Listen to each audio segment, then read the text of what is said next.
ನಮಸ್ತೆ ಎಜಿ ನ್ಯೂಸ್ಗೆ ಸ್ವಾಗತ. ಗುಳೇದಗುಡ್ಡ ನಗರದಲ್ಲಿ ನವೆಂಬರ್ 1ನೇ ತಾರೀಕು ರಾಜ್ಯೋತ್ಸವದಲ್ಲಿ ಸಂಗೊಳ್ಳಿ ರಾಯಣ್ಣ ಹಾಗೂ ಕಿತ್ತೂರು ರಾಣಿ ಚೆನ್ನಮ್ಮ ಒನಕೆ ಓಬವ್ವ ಪಾತ್ರಧಾರಿ ಧರಿಸಿದ್ದ ವಿದ್ಯಾರ್ಥಿಗಳಿಗೆ ಕರ್ನಾಟಕ ರಕ್ಷಣಾ ವೇದಿಕೆ ಗುಳೇದಗುಡ್ಡ ಘಟಕದಿಂದ 70ನೇ ರಾಜ್ಯೋತ್ಸವದ ಅಂಗವಾಗಿ ವೇಷಭೂಷಣ ಧರಿಸಿದ ವಿದ್ಯಾರ್ಥಿನಿಯರಿಗೆ ಬಾಲಕಿಯರ ಸರ್ಕಾರಿ ಪದವಿ ಪೂರ್ವ ಕಾಲೇಜು ಪ್ರೌಢ ವಿಭಾಗ ಗುಳೇದಗುಡ್ಡ ಇವರ ಆವರಣದಲ್ಲಿ ವಿದ್ಯಾರ್ಥಿಗಳಿಗೆ ಪ್ರಮಾಣ ಪತ್ರ ಕೊಡುವ ಮುಖಾಂತರ ಅಭಿನಂದಿಸಿದರು ಹಾಗೂ ಕನ್ನಡ ಅಭಿಮಾನಿಗಳಿಗೆ ಸನ್ಮಾನ ಮಾಡಲಾಗಿದೆ. ಈ ಕಾರ್ಯಕ್ರಮವನ್ನು ಉದ್ದೇಶಿಸಿ ಮಾತನಾಡಿದ ಬನಶಂಕರಿ ಆಸ್ಪತ್ರೆಯ ಪ್ರಖ್ಯಾತ ವೈದ್ಯರು ಆದ ಡಾಕ್ಟರ್ ಬಸವರಾಜು ಬಂಟನೂರ ಮಾತನಾಡಿದರು ಹಾಗೂ ಶಿಕ್ಷಣ ಪ್ರೇಮಿಯಾದ ಮಾಜಿ ಪುರಸಭಾ ಸದಸ್ಯರು ಎಂಎಂ ಜಮಖಾನಿ ಮಕ್ಕಳ ಭವಿಷ್ಯದ ಬಗ್ಗೆ ಮಾತನಾಡಿದರು.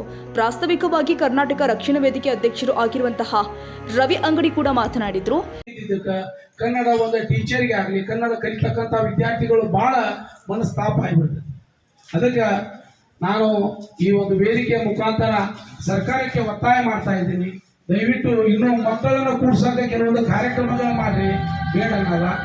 ಆದ್ರೆ ಈ ರೀತಿ ಮರ್ಚ್ ಮಾಡೋದ್ರಿಂದ ಎಲ್ಲರಿಗೂ ತೊಂದರೆ ಆಗುತ್ತೆ. ಅದಕ್ಕೆ ದಯವಿಟ್ಟು ಸರ್ಕಾರ ಈ ವಿಚಾರನ ಮತ್ತೊಮ್ಮೆ ಪರಿಗಣನೆಗೆ ತಗೊಳ್ಬೇಕಂತಂದು ಹೇಳಿ ಇಲ್ಲಿ ಸೇರ್ತಕ್ಕಂಥ ಎಲ್ಲರಿಗೂ, ಯಾಕಂದ್ರೆ ವೇಳೆಯ ಅಭಾವದ ಕಾರಣವಾಗಿ ಎಲ್ಲರೂ ಸೇರ್ತಕ್ಕಂಥ ಎಲ್ಲ ನನ್ನ ಮುದ್ದು ಮಕ್ಕಳಿಗೂ ಹಾಗೂ ಎಲ್ಲ ಗುರುವೃಂದಕ್ಕೂ ಹಾಗೂ ಬೇರೆ ಶಾಲೆಯಿಂದ ಬಂದಂಥ ಎಲ್ಲ ಗುರು ಮಾತೆಯರಿಗೂ ಎಲ್ಲರಿಗೂ ನಾನು ಮತ್ತೊಮ್ಮೆ ಸ್ವಾಗತವನ್ನು ಹೇಳಿ ನನ್ನ ಸ್ವಾಗತ ಭಾಷಣವನ್ನು ಮುಗಿಸ್ತೇನೆ. ಧನ್ಯವಾದಗಳು. ಈಗ ವೇದಿಕೆಯ ಮೇಲೆ ಆಸೀನರಾಗಿರ್ತಕ್ಕಂಥ ಗಣ್ಯಮಾನ್ಯರಿಗೆ ಪುಷ್ಪಾರ್ಪಣೆ ಕಾರ್ಯಕ್ರಮ. ಮೊದಲಿಗೆ ಈ ಗುಳೇದಗುಡ್ಡ ನಗರದ ಖ್ಯಾತ ವೈದ್ಯಾಧಿಕಾರಿಗಳಾಗಿರ್ತಕ್ಕಂಥ ಶ್ರೀಯುತ ಡಾಕ್ಟರ್ ಬಸವರಾಜ್ ಬಂಟ್ನೂರ್ ಅವರಿಗೆ ಕನ್ನಡ ಈ ನಾಡನ್ನ ಉದಯಿಸಿದಂಥ ದಿನ, ಅದರ ಹುಟ್ಟುಹಬ್ಬಕ್ಕಾಗಿ ನಾವು ಆಚರಣೆ ಮಾಡ್ತಾ ಇದ್ದೀವಿ. ಈ ಒಂದು ದಿನಾಚರಣೆ ಅಂಗವಾಗಿ ಈ ಶಾಲೆಯಲ್ಲಿ ವಿವಿಧ ಸಾಂಸ್ಕೃತಿಕ ಕಾರ್ಯಕ್ರಮ ಹಮ್ಮಿಕೊಳ್ಳಲು ಕೇಳಿ ತುಂಬ ಖುಷಿ ಆಯಿತು. ಸೊ ಈ ಒಂದು ಕಾರ್ಯಕ್ರಮದಲ್ಲಿ ಗೆದ್ದಂಥ ಮುದ್ದು ಮಕ್ಕಳಿಗೆ ನನ್ನ ಅಭಿನಂದನೆಗಳು ಹಾಗೂ ಅವರ ಪ್ರತಿಭೆಗೆ ನಾವು ಗುರುತಿಸಿದಂಥ ಟೀಚರ್ಸ್ಗೂ ಕೂಡ ನಾನು ಮತ್ತೊಮ್ಮೆ ಅಭಿನಂದನೆ ಹೇಳಕ್ಕೆ ಇಷ್ಟಪಡ್ತೇನೆ. ಅದೇ ರೀತಿ ಇಲ್ಲಿ ಸ್ಪರ್ಧೆಯಲ್ಲಿ ಪಾಲ್ಗೊಂಡು ಬಹುಮಾನ ಪಡೆದಂಥ ವಿದ್ಯಾರ್ಥಿಗಳು ಕೂಡ ಇರ್ತಾರೆ. ಅವರು ನಿರಾಶೆ ಆಗಬಾರ್ದು, ಯಾಕಂದರೆ ತಮ್ಮ ಪಾರ್ಟಿಸಿಪೇಷನ್ ಕೂಡ ಅಲ್ಲಿ ಇಂಪಾರ್ಟೆಂಟ್ ಆಗುತ್ತೆ. ಸೋಲೆ ಗೆಲುವಿನ ಮೆಟ್ಲು ಅಂತ ಹೇಳ್ತೀವಿ. ಸೊ ನಾವು ಇಲ್ಲಿ ಪ್ರೆಸಿಡೆಂಟ್ ಪಡೆದಿಲ್ಲ ಅಂತ ಅಂದ್ಕೊಂಡು ಕೂಡ ತಮ್ಮ ಪಾರ್ಟಿಸಿಪೇಷನ್ ಕೂಡ ಅಷ್ಟೇ ಇಂಪಾರ್ಟೆಂಟ್ ಆಗುತ್ತೆ. ಸೊ ಯಾವತ್ತು ಗೆಲುವನ್ನು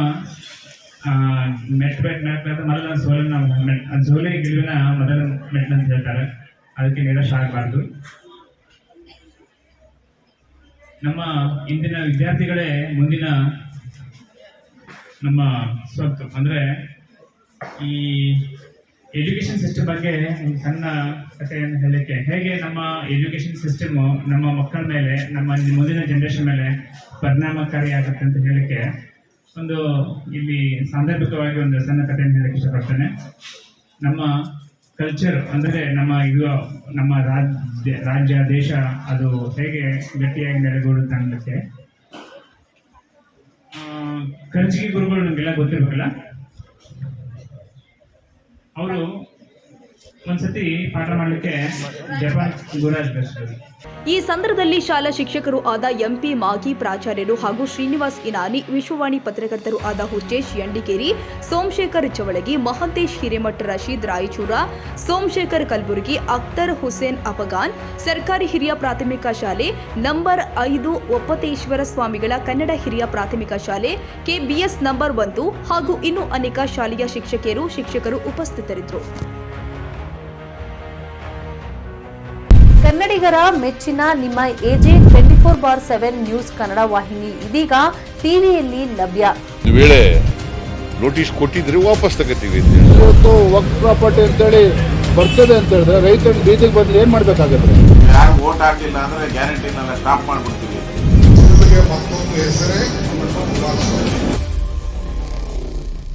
ಕರ್ನಾಟಕ ಮತ್ತು ದೇಶ ವಿದೇಶ 360 ಡಿಗ್ರಿ ಸುದ್ದಿ ಹಾಗೂ ಉತ್ತರ ಕರ್ನಾಟಕ, ಬೆಳಗಾವಿ, ಬಾಗಲಕೋಟೆ, ಧಾರವಾಡ, ಹಾವೇರಿ, ಗದಗ, ಬಿಜಾಪುರ ಜಿಲ್ಲೆಯ ಕ್ಷಣದ ವಿವರವನ್ನ ಪಡೆಯುವುದಕ್ಕೆ AJ 24/7 ನ್ಯೂಸ್ ಕನ್ನಡ ವಾಹಿನಿಯನ್ನ ಲೈಕ್ ಮಾಡಿ, ವಿಡಿಯೋಗಳನ್ನ ಶೇರ್ ಮಾಡಿ, ಕಮೆಂಟ್ ಮಾಡುವ ಮೂಲಕ ನಮ್ಮ ವಾಹಿನಿಗೆ ಸಹಕಾರ ನೀಡಿ.